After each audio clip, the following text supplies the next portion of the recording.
Have you ever noticed how exhausting it is to replay the same wound over and over in your mind? The conversations, the betrayal, the rejection, the things that they said, or even worse, the things they didn't say. Maybe you're divorced. Maybe somebody betrayed you. Maybe somebody abandoned you. And maybe somebody deeply wounded you and never even apologized for it. And now, here you are, months later, years later, and you're still carrying that weight like a backpack filled with bricks.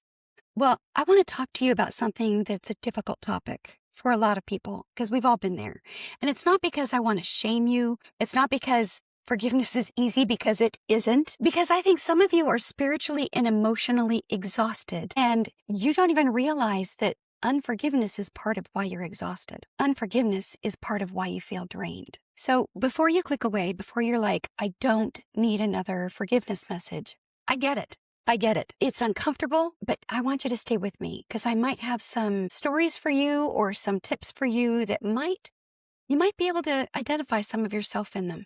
Because forgiveness is not pretending it didn't hurt. It is not about excusing abuse.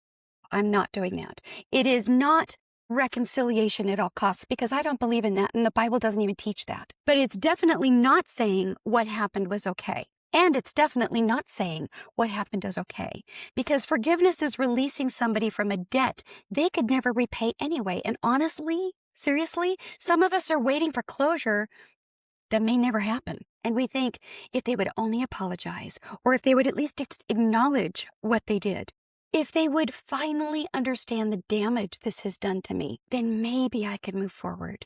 Maybe. But sometimes they never do. As a matter of fact, probably in a large percentage, they don't.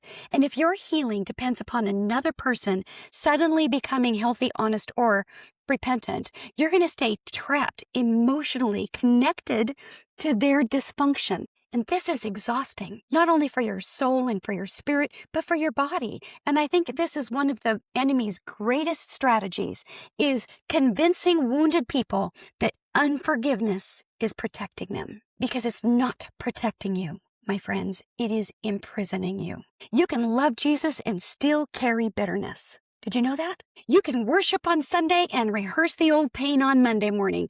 You can genuinely want your healing and still subconsciously cling to the resentment because it feels safer than letting go.